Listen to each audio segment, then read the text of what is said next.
नमस्कार, मैं हूं रीनू। आप सभी दर्शकों का अन्नदाता कार्यक्रम में स्वागत करती हूं। हमारे देश का किसान जन का पोषक है, वह श्रम का देवता है, अन्नदाता है। उसमें ही भारत की आत्मा निवास करती है। ऐसे ही किसानों की प्रगति के लिए हम खेती बाड़ी से जुड़ी हुई बहुत सी नई लाभकारी जानकारियां हर रोज सुबह लेकर आते हैं। तो चलिए कार्यक्रम शुरू करने से पहले देखते हैं आज क्या है अन्नदाता में। फसलों को दीमक कीट से बचाव के लिए करें समेकित नियंत्रण। बिना मिट्टी के करें टमाटर की खेती, पाएं अच्छा मुनाफा।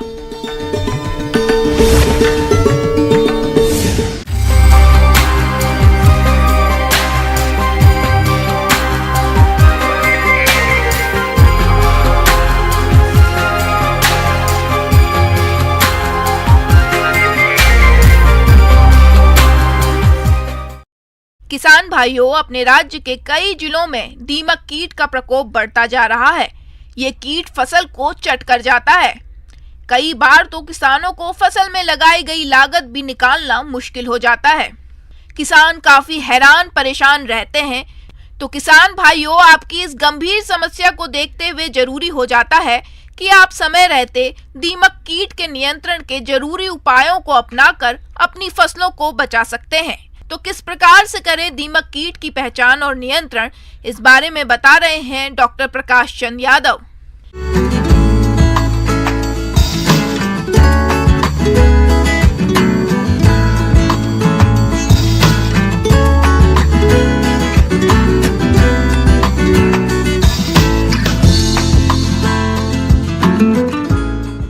आज अपन एक ऐसे जीव के बारे में बात करेंगे जो फसलों के लिए बहुत ही खतरनाक है, और वो है दीमक।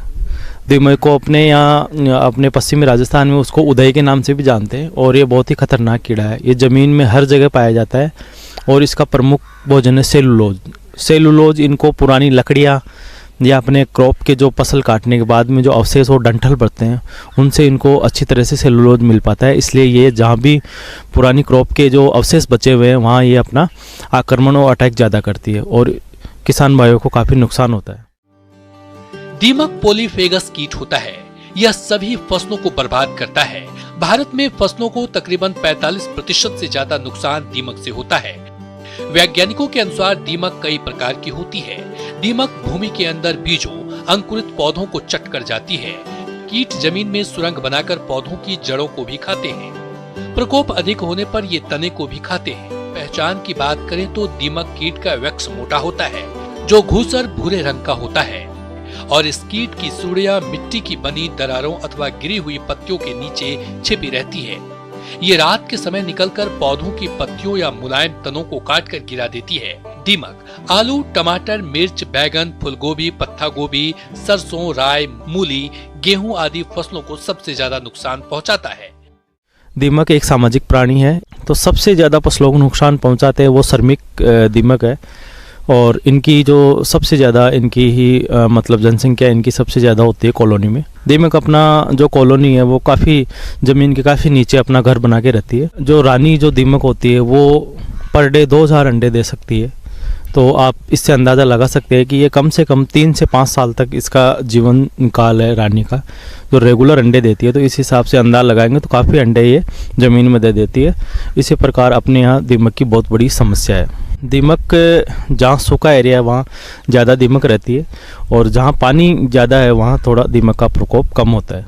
दीमक के कंट्रोल के करने की बात करें तो दीमक के कंट्रोल करने में 3-4 तरीके प्रमुख है, जिसमें अपने देसी तरीके, जिन किसान भाइयों के पास ज़्यादा पैसा खर्च करने के लिए नहीं है या अपना पैसा बचाना चाहते हैं, तो वो ऐसा करे कि अपने आसपास नीलगिरी का पौधा, जिसको सफ़ेदा बोलते हैं, यूकेलिप्टस, उसके पौधे की 2-2 फीट की लकड़ियाँ काट के और 1 हेक्टेयर में 30 से 40 लकड़ियाँ अगर अलग अलग जगह रोप देंगे, तो वहाँ जितनी भी दीमक होगी वो पूरी आकर्षित होके उन जो रोपे हुए डंठल है उनमें आके एकत्रित हो जाएगी, और किसान भाई उसको तीसरे या चौथे दिन उखाड़ के फेंक दें या जला दें तो दीमक कंट्रोल हो सकती है। इसके साथ साथ एक देसी तरीका ये है, जो मेज के जो बुट्ठे हैं, दाने निकालने के बाद में जो बुट्ठे बचते हैं उनको एकत्रित करके खेत में 10 या 15 जगह आप अगर छोटी छोटी ढेरी बना देंगे तो उस वो दीमक को आकर्षित कर लेगी, और ज़मीन में जितनी भी आपकी दीमक रहेगी ऊपर आ जाएगी और उन बुट्ठों पे चढ़ जाएगी, तो ये एक देसी तरीका है दीमक कंट्रोल करने का। दीमक की रोकथाम। दीमक से बचाव के लिए गर्मियों में खेत की अच्छी गहरी जुताई करें। खेत को खरपतवारों से मुक्त रखें। खेत में कभी भी कच्ची गोबर नहीं डालनी चाहिए। कच्ची गोबर दीमक का प्रिय भोजन होता है। बीजों को बेबरिया बेसियान फफूंद नाशक से उपचारित किया जाना चाहिए। 1 किलो बीज में 20 ग्राम बेबरिया बेसियान फफूंद नाशक से उपचारित करके बोनी चाहिए। 2 किलोग्राम सूखी नीम की बीज को कूटकर बुआई से पहले 1 एकड़ खेत में डालना चाहिए। नीम के 30 किलोग्राम प्रति एकड़ में बुआई से पहले खेत में डालने से इससे प्रकोप कम होता है। 1 किलोग्राम बेबरियान बेसियान फफूंदनाशक और 25 किलोग्राम गोबर की सड़े खाद में मिलाकर बुआई से पहले खेत में डालें। 1 किलोग्राम प्रति एकड़ बेबरियान बेसियान फफूंदनाशक को आवश्यकता अनुसार पानी में घोलकर मटके में भरकर निचले हिस्से में छिद्र करके सिंचाई के समय देना चाहिए। इसके साथ ही सिंचाई जल के साथ भी दवा को मिलाकर सिंचाई करने से कीट का प्रभावी नियंत्रण कर सकते हैं। अगर दीमक का प्रकोप ज़्यादा है तो सबसे पहले दीमक के ये है कि आप जो भी फसल लगाओ, पहले तो खेत तैयार करते समय यह ध्यान रखिए कि पुरानी खेत के डंठल अवशेष खेत में नहीं रहे। फिर बीजोपचार करने के लिए पेप्रोनिल 5% SC या फिर इमिडाक्लोरपिड इन या क्लोरोपाइरिफॉस, बहुत सारी दवाएं जो दीमक के लिए काफ़ी कारगर सिद्ध है। उन दवाओं से बीज उपचारित करने के बाद में ही आप फसल में लगाएं। इसके साथ साथ आप रेगुलर सिंचाई करते रहे।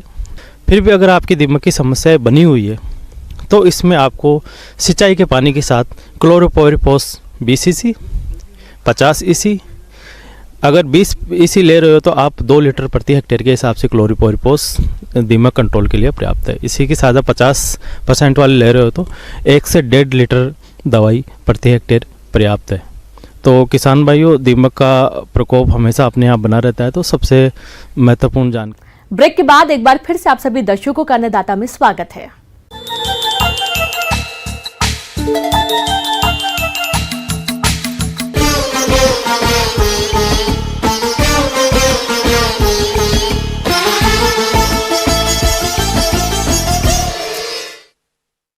किसान भाइयों, दिन प्रतिदिन कृषि योग्य भूमि कम होती जा रही है और बढ़ती जनसंख्या को भोजन करा पाना एक चिंता का विषय बना हुआ है।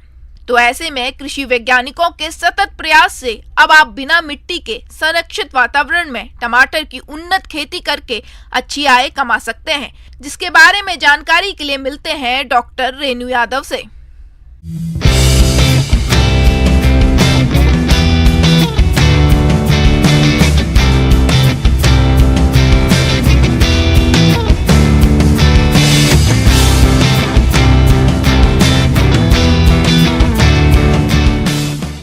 जिन किसान भाइयों की ज़मीन जो है जहाँ पे वो क्रॉप नहीं ले सकते हैं, फसल नहीं ले सकते हैं, जैसे कि किसी भी तरह की प्रॉब्लम है उनकी मिट्टी में, लैंड में, जैसे कि एक निमेटोड होता है सूत्रकृमि, जो कि पौधों की जड़ों के अंदर गांठ बना देता है और पौधे खराब हो जाते हैं। या फिर किसी की जो वाटर टेबल है हाई है ज़मीन में, या नमक ज़्यादा है किसी की ज़मीन में, तो उसके लिए क्या होता है कि वो नॉर्मल खेती नहीं कर सकता।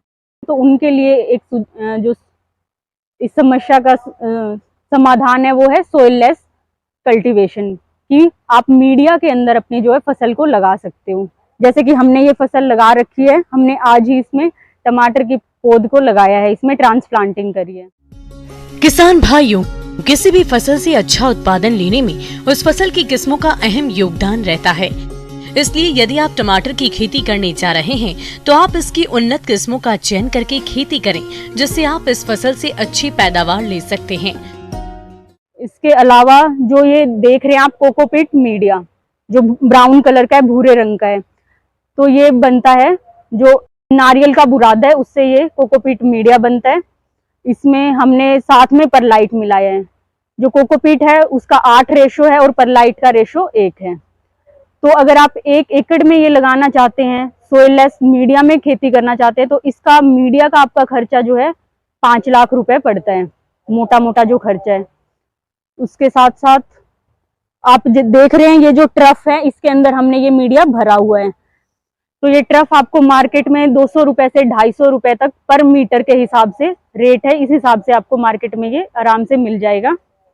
अपने पौध तैयार करेंगे बीज से लेके कि आपके फील्ड में ट्रांसप्लांट करें, इसके लिए आपको 1 महीने की जरूरत होती है। इनके जो पौधे से पौधे की जो दूरी है वो है 40 सेंटीमीटर, और जो 2 रो हैं पौधों की, जो 2 लाइनें बनी है उनके बीच की जो दूरी है वो है 30 सेंटीमीटर। इसमें हमने इसके साथ पौधे लगाते ही हमने ड्रेंचिंग करी है। ड्रेंचिंग होता है कि आप किसी भी फंजीसाइड का या फिर जैसे सूडोमोनास है, ट्राइकोडर्मा है, इनका आप घोल बनाते हैं और उसको पौधों को लगाने के बाद पानी के साथ मिला के देते हैं।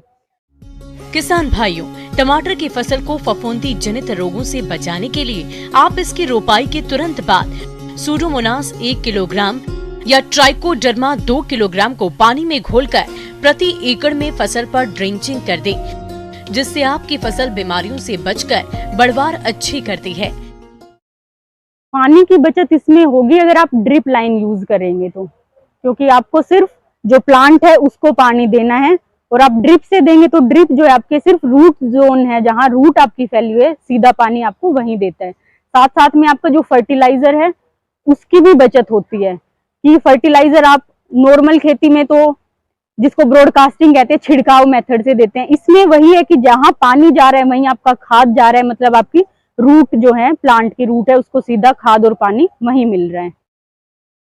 इसके अंदर अभी मैं आपको, हमने शुरू करा है तो शुरू में हम इसको 18-18-18 देंगे, और वो आप 2 से 2.5 किलो पर एकड़ के हिसाब से 1 हफ्ते में 2 बार देंगे। जो मैंने आपको डोज बताई है वो 1 एकड़ में इतनी चलाएंगे। किसान भाइयों, टमाटर की फसल में रस चूसक कीटों का प्रकोप काफी देखने में आता है। ये कीट पौधे के कोमल भागों से रस को चूसते हैं, जिस कारण पौधे की पत्तियां टेढ़ी मेढ़ी हो जाती है और पौधे की बढ़वार रुक जाती है, जिससे आगे चलकर किसानों को कम उपज मिलती है। तो इस तरह के नुकसान से बचने के लिए आप फसल में 5 से 6 येलो ट्रिप प्रति एकड़ के हिसाब से प्रयोग करें। इसके अलावा नीम तेल 5 मिलीलीटर प्रति लीटर पानी में घोलकर छिड़काव करें, जिससे आपकी फसल इन रस चूसक कीटों से बच जाएगी। अगर आपको लग रहा है कि आपकी जमीन पे खेती नहीं हो सकती है तो ऐसा कुछ भी नहीं है। आप चाहें तो हर पॉसिबल है आपकी जमीन पे खेती करना। उसका जो सॉल्यूशन है वो ये है सोइललेस मीडिया, कि आप उसमें लगाएं और बेनिफिट पाएं। ब्रेक के बाद एक बार फिर से आप सभी दर्शकों का अन्नदाता कार्यक्रम में स्वागत है।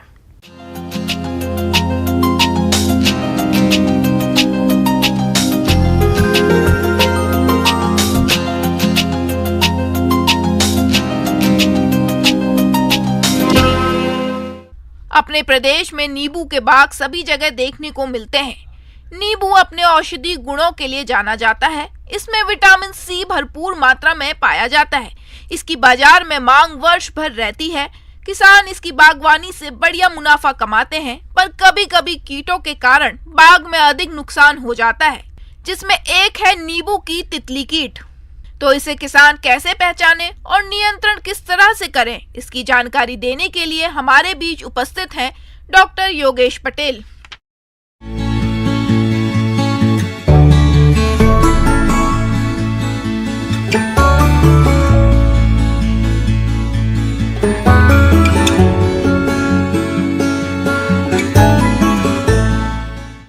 तो नींबू वर्गीय फसलें उन फसलों की श्रेणी में आती हैं जिनमें कीट पतंगों का प्रकोप बहुत होता है, और यदि आप इनको नियंत्रित नहीं कर पाए तो इसकी उपज में बहुत ज़्यादा हानि होती है। जो नींबू वर्गीय फसलें हैं इनमें तो किसान भाइयों, जो सबसे पहला कीड़ा है नींबू की तितली या लेमन बटरफ्लाई, अंग्रेजी में इसको लेमन बटरफ्लाई बोलते हैं। ये जो मुख्य रूप से जो कीड़ा होता है, इसमें 4 अवस्थाएँ पाई जाती हैं। इसमें जो अंडा, इसकी फिर अंडे के बाद इल्ली निकलती है, उससे फिर ये संखी अवस्था में बदल जाती है। इल्ली होती है इसकी जो फसल को खाती है, संखी जो है इसकी एक रेस्टिंग स्टेज होती है, या आप कहें सुसुप्त अवस्था होती है। इसके अलावा वयस्क होता है। वयस्क का काम इसमें प्रजनन करना होता है और जगह जगह अंडे देना होता है। किसान भाइयों, अभी आपने नींबू की तितली कीट के पहचान के बारे में जानकारी हासिल की। अब आइए जानते हैं कि ये कीट नींबू के बाग को किस तरह से नुकसान पहुंचाता है, इसके बारे में।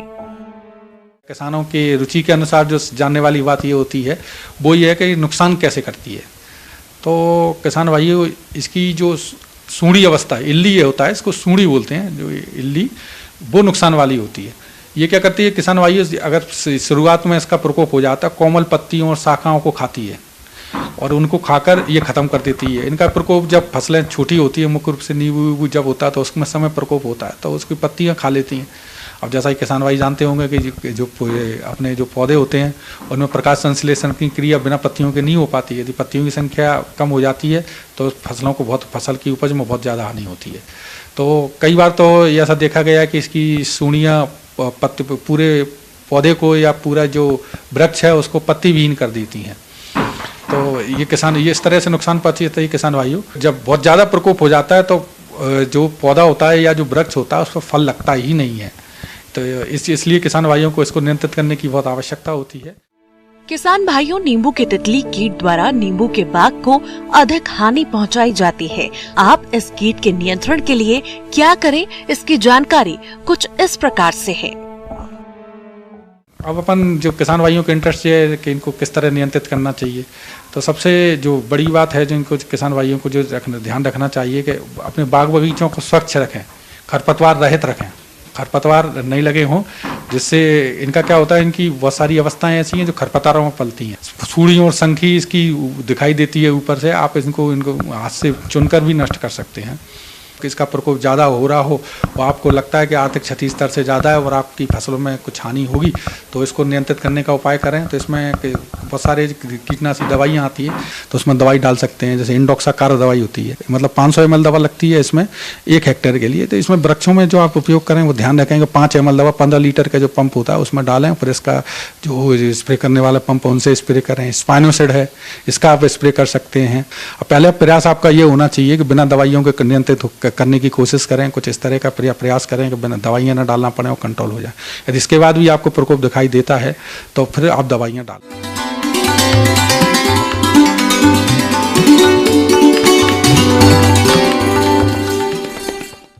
आइए जानते हैं अन्नदाता निःशुल्क फोन के माध्यम से पूछे गए समस्याओं का समाधान। आज के अन्नदाता हेल्पलाइन में जिस प्रश्न को कार्यक्रम में शामिल किया गया है उसे पूछा है गांव थोर जिला पाली के किसान जगन लाल ने। आप चिया की खेती पर जानकारी चाहते हैं तो जगन लाल जी आपकी जानकारी के लिए प्रस्तुत है कार्यक्रम का यह अंश।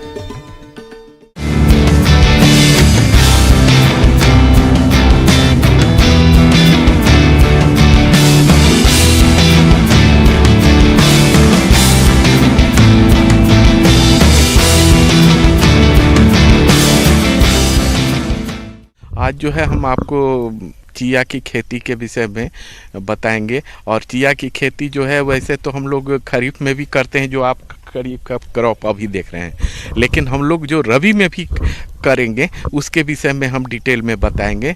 तो ये है जो कि अभी जो है ना इसमें जो है ओमेगा फैट के विषय में बता रहे हैं, ओमेगा 3, ओमेगा 6, ओमेगा 9, ये इस तरह के जो है जो तेलीय पदार्थ मतलब कि तीनों मिलता है, ओमेगा 3, ओमेगा 6, ओमेगा 9। ये सब जो है इसको जो है कुछ लोग कहते हैं कि जो आप पेट का चर्बी उर्बी जो है ना इसको गलाने के लिए इसको पानी में किसी तरह जूस में भी मिलाकर उसको मिक्सी के में मिलाकर आप पी सकते हैं। परंपरागत फसलों से इतर किसान अब धीरे धीरे नई फसलों की खेती की तरफ तेजी से रुख कर रहे हैं। चिया सीड्स भी कुछ इसी तरह की फसल है। चिया को नए जमाने का सुपर फूड भी कहते हैं। स्वास्थ्य के लिए बेहद फायदेमंद होने की वजह से मार्केट में इसकी कीमतें अच्छी बनी रहती है। चिया की खेती के लिए सामान्य तापमान की जरूरत होती है, किंतु ठंडी जलवायु वाले पहाड़ी इलाकों में चिया की खेती नहीं की जा सकती है। इसकी खेती किसी भी भूमि में की जा सकती है, लेकिन हल्की भुरभुरी और उचित जल निकासी वाली रेतीली दोमट मिट्टी को उचित उत्पादन के लिए उपयुक्त माना जाता है। अभी जो है जब भी खेत को जो हो तो कोशिश कीजिए कि खेत जमीन जो हो वो ऊपर का जमीन हो जिसमें कि पानी लगे नहीं। 2 से 3 बार जुताई के बाद में आप खेत में जो है वर्मी कंपोस्ट का भी अगर आप प्रयोग करें तो वो भी अच्छा है, या नहीं तो आपके जो फार्म मैन्योर है उसका जो है आप खेत में डाल दें। उसके बाद में जो है उर्वरक का जो बात होता है, इसमें जो है हम लोग यूरिया का जो है हम लोग 60 किलो प्रति हेक्टेयर के हिसाब से करते हैं। फिर उसके बाद में 40 किलो जो है फास्फोरस को डालते हैं और 20 किलो जो है MOP डालते हैं और 20 किलो जो सल्फर, अगर आप SSP डालते हैं तो वो पूरा हो जाता है, इसलिए अलग से सल्फर डालने की जरूरत नहीं है। चिया सीड्स के बीजों की बुआई के लिए छिड़काव विधि का इस्तेमाल किया जाता है, लेकिन लाइनों में उसकी बुआई करना अधिक उपयुक्त रहता है। यदि खेत में बुआई के समय नमी की मात्रा कम है तो हल्की सिंचाई कर खेत को बुआई के लिए तैयार कर दें। इसके लिए 1 से 2 बार हल्की जुताई करके अंतिम जुताई के समय 12 टन गोबर की खाद प्रति हेक्टेयर की दर से खेत में मिला दें और पाटा लगाकर खेत को समतल कर लें। वैरायटी देखिए, अभी तक जो है हमारे पास वैरायटी के नाम से VCCK1 जो है वही वैरायटी है, जो कि कर्नाटक की वैरायटी है, उसी वैरायटी हमारे पास है। और उसके बाद में जब इसको सोइंग करें, इसका बीज का दर जो है प्रति हेक्टेयर जो है 2.5 से 3 किलो है। इसमें जो है आप ये चूँकि बहुत छोटा बीज है, इसीलिए इसमें जो है ना आप एक काम करें कि जब इसको सोइंग करना हो तो उसमें जो है पतला किया हुआ, कहने का मतलब एकदम गर्दा किया हुआ आप मिट्टी को ले लें और इन दोनों को मिलाकर आप सोइंग करें, जिससे कि उसका जो है सीड रेट जो हो मेंटेन हो पाए। बीजों को बुआई से पूर्व कैप्टान या थीरम फफूंदनाशक की 2.5 GM की मात्रा से 1 किलोग्राम बीज को उपचारित किया जाता है, ताकि बीजों को जड़ गलन जैसे रोग ना लग सके।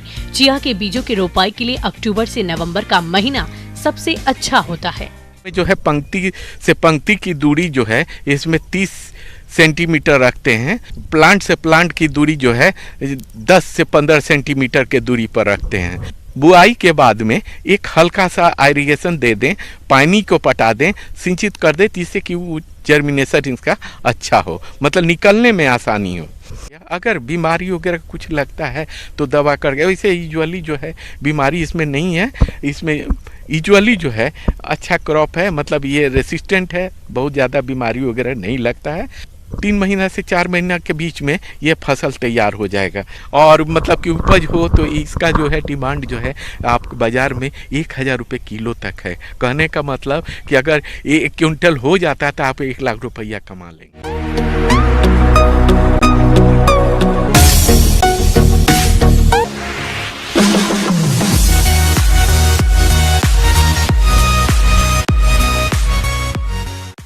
एक नजर डालते हैं राज्य के कुछ मंडियों के प्रमुख फसलों के बाजार भाव पर।